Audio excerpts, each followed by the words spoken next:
For more than 2,000 years, the profound truth of what Jesus of Nazareth truly taught has remained veiled, buried beneath layers of institutional dogma, cultural interpretation, and historical misunderstanding.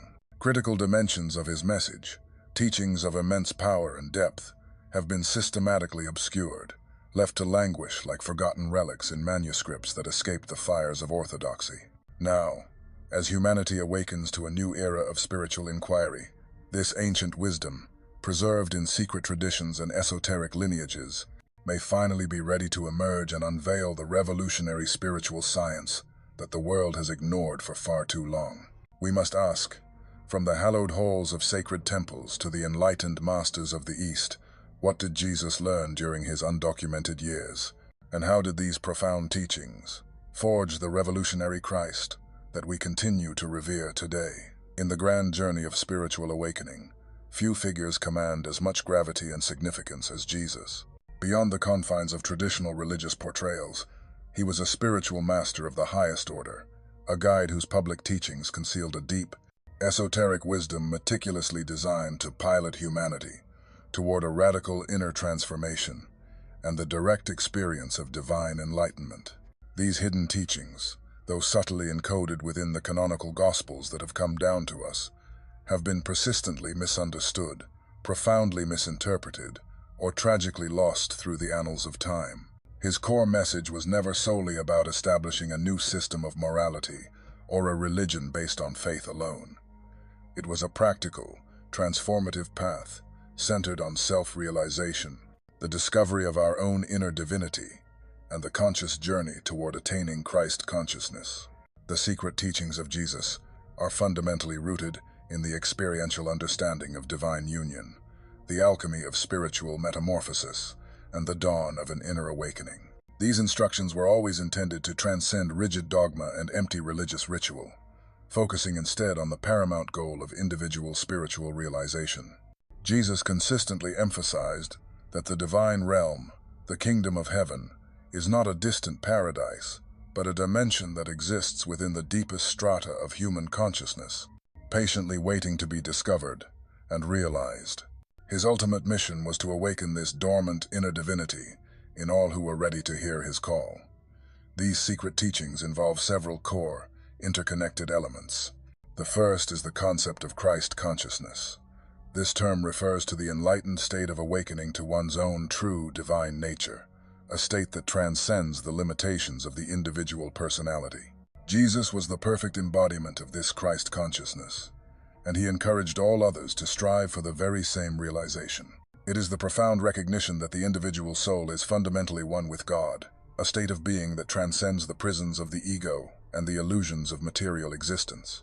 Within his deeper, more intimate teachings, Jesus made it clear that every single person possesses the latent potential to realize this same universal, divine consciousness.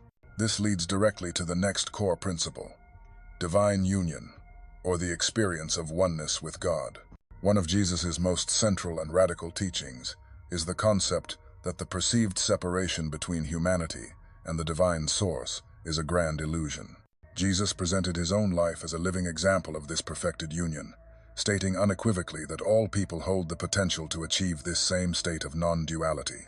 This teaching soars far beyond the surface-level understanding of religious salvation as a future reward. It is an open invitation for all believers to step into a direct, personal, and intimate experience of the divine in the here and now. The next pillar of his esoteric wisdom is the necessity of inner transformation and spiritual rebirth. When Jesus spoke of the need to be born again in spirit, as documented in John 3:3, he was not referring to a physical act, a public declaration, or a ceremonial ritual. He was speaking of the profound spiritual rebirth that occurs through the process of enlightenment. This was a central recurring theme in his esoteric curriculum, the sacred journey of self-transcendence and the conscious spiritual evolution toward a higher state of consciousness. Finally, he taught that the kingdom of heaven is a state of consciousness. Jesus spoke frequently and passionately about the kingdom of heaven, but his meaning was almost universally misunderstood. Rather than describing a future paradise to be enjoyed only after death, Jesus was referring to an attainable state of enlightened awareness that could be experienced in this life. The kingdom of heaven is the state of enlightenment, where one awakens to and realizes their unbreakable oneness with the divine, a truth that liberates the soul from all material limitations. The full scope of Jesus' teachings extends far beyond what was included in the canonical Bible. The Gnostic texts and other hidden Gospels hold essential keys to understanding the true depth of his wisdom. Many biblical verses attributed to Jesus have been interpreted in ways that obscure their deeper, mystical meaning. For example, the famous declaration, "I am the way, the truth, and the life," from John 14:6, is often understood as Jesus claiming to be the sole and exclusive path to salvation. While this verse certainly emphasizes his role as a master teacher of truth, a more profound and esoteric interpretation is that the way he speaks of refers to the inner journey of self-discovery and spiritual awakening. In this light, Jesus represents the archetypal path of love, wisdom, and direct connection to the divine, a path that is universally accessible to all, not exclusively through traditional religious structures. Similarly, when he says in John 8:7, "He who is without sin among you, let him be the first to throw a stone," the statement is typically seen as a powerful condemnation of judgmental attitudes. Beyond this obvious and beautiful teaching of compassion, it also suggests that true spiritual understanding arises from the honest recognition of our own imperfections. Jesus emphasizes that the impulse to judge is deeply rooted in a profound lack of self-awareness. This is a call for deep introspection and humility, encouraging individuals to look honestly within before casting criticism upon others. The phrase from Matthew 26:41, "The spirit is willing, but the flesh is weak," is often interpreted as a simple acknowledgement of human frailty. However, this statement directly addresses the fundamental dichotomy between the higher self, the spirit, and the conditioned ego, the flesh. Jesus points to the critical need for constant spiritual vigilance and unwavering discipline. It encourages his followers to cultivate a strong and consistent spiritual practice in order to align their actions with their highest intentions, thereby transcending the inherent limitations and temptations of the ego. The promise found in Matthew 18:20, "Where 2 or 3 gather in my name, there am I with them," is often seen as a guarantee of Jesus' presence in communal worship. While it certainly affirms the power of spiritual community, it also highlights the immense power of shared intention and collective consciousness. When individuals come together with a common, heart-centered purpose of love and awakening, they generate a potent field of spiritual energy that facilitates deeper insights and a more profound connection to the divine. The beatitude from Matthew 5:3, "Blessed are the poor in spirit, for theirs is the kingdom of heaven," is typically interpreted as a blessing for the materially poor or the humble. However, the mystical meaning of the phrase "poor in spirit" refers to a state of profound openness and complete receptivity to divine guidance. It speaks to the ideal of spiritual humility, a state where one recognizes their own limitations and sincerely seeks a connection to the divine. This teaching invites individuals to consciously let go of their egoic attachments and surrender to the greater will of the divine intelligence. Finally, the great commandment in Mark 12:31 to love your neighbor as yourself is often viewed as a simple call to perform acts of kindness. The deeper psychological and spiritual implication of this teaching, however, lies in the prerequisite of self-love.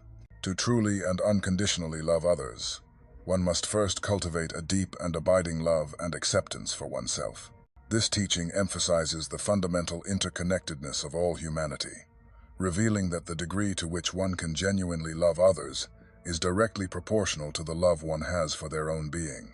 It is an invitation for deep introspection and the healing of one's own inner wounds in order to extend genuine, unconditional love outward into the world. Here are 10 further untold teachings of Jesus, each holding a key to inner transformation. The first, from Luke 17:21, is "The kingdom of God is within you." This profound statement highlights the internal nature of divine reality. Jesus was teaching that spiritual enlightenment and true communion with God are not to be found in external rituals or distant heavens, but deep within the sanctuary of the individual's own consciousness. The kingdom refers to a state of awareness characterized by unconditional love, profound peace, and an unshakable unity with the divine. This internal kingdom is made accessible through dedicated self-inquiry, meditation, and the direct realization of one's inherent divinity. To awaken to this state, individuals must engage in practices that quiet the restless mind and connect them to their true, eternal essence.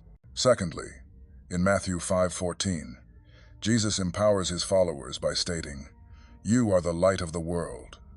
Here, he emphasizes that each person is a vessel, holding the divine light within.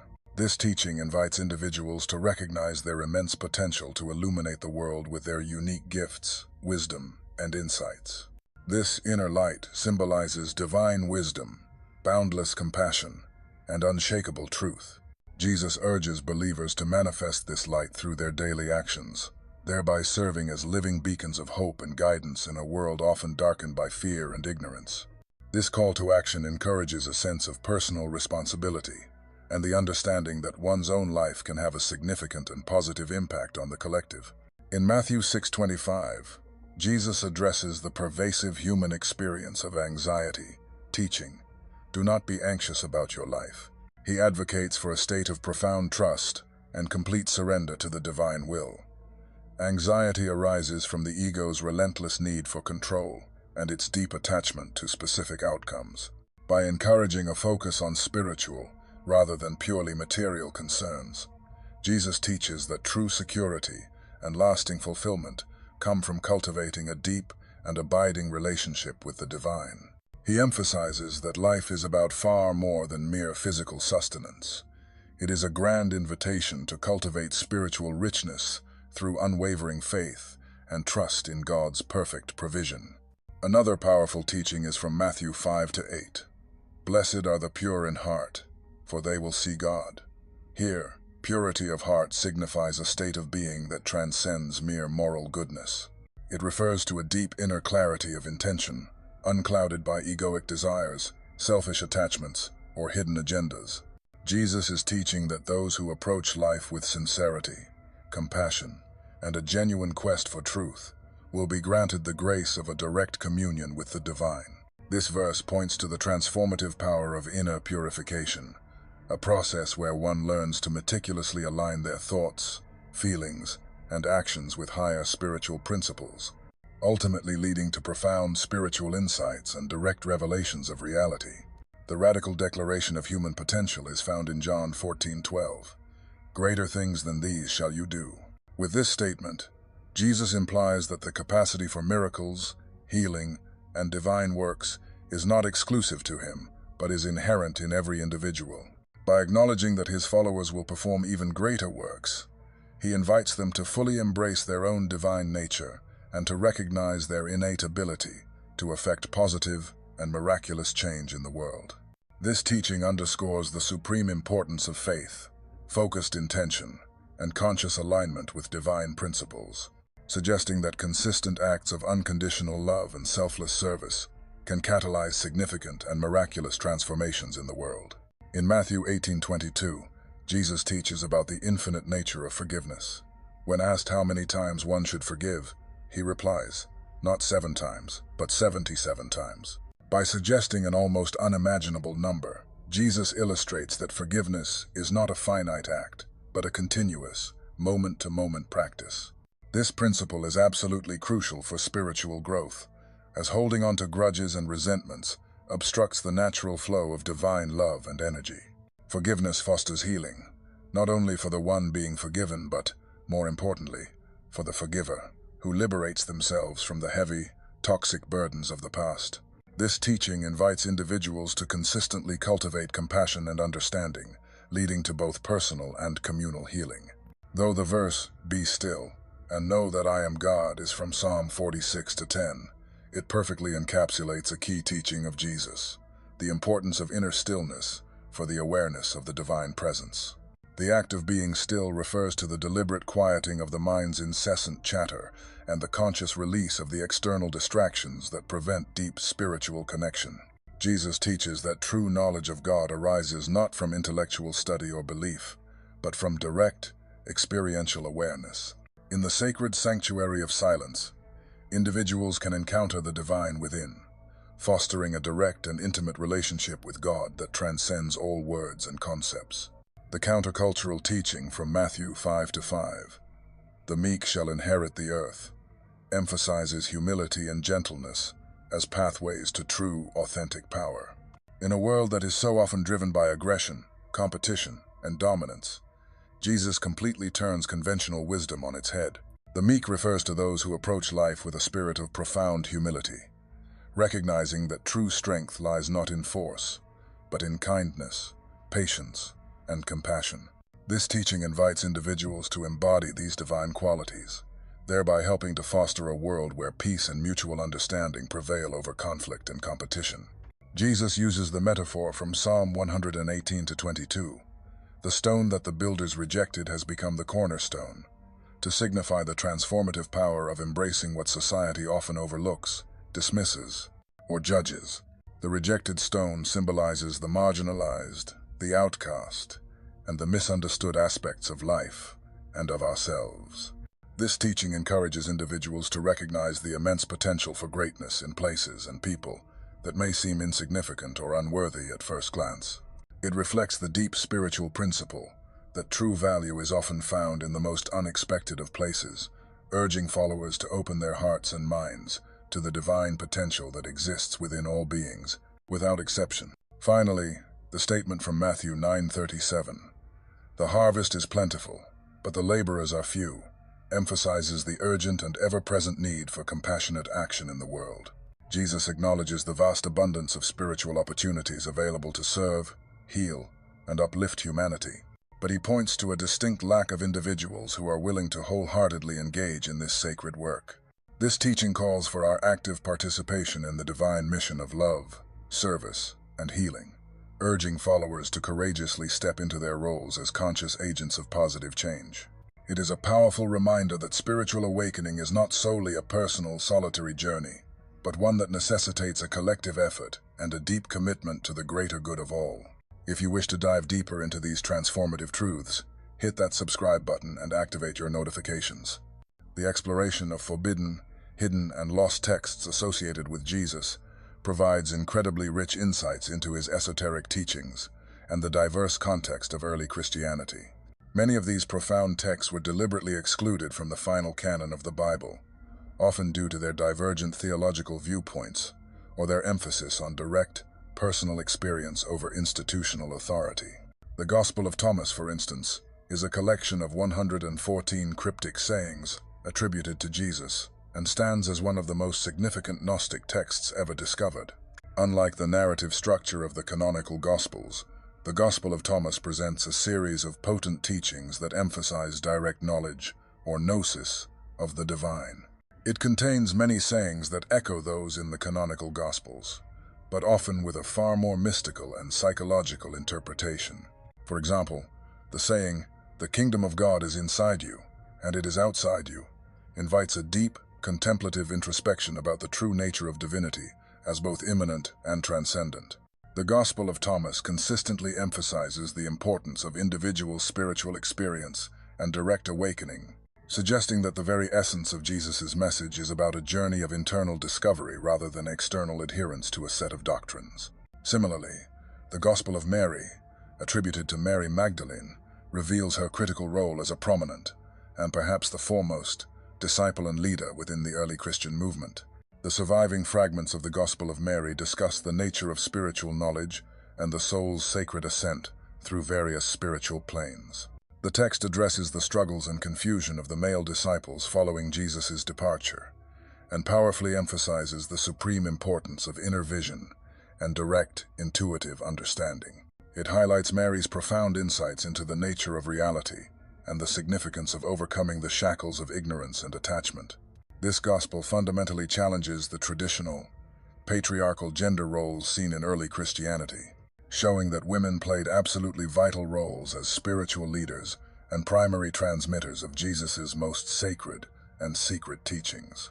Thank you for joining us on this exploration. If this video was helpful, please like, share, and subscribe. And now, leave a comment below and tell us one thing you are grateful for today.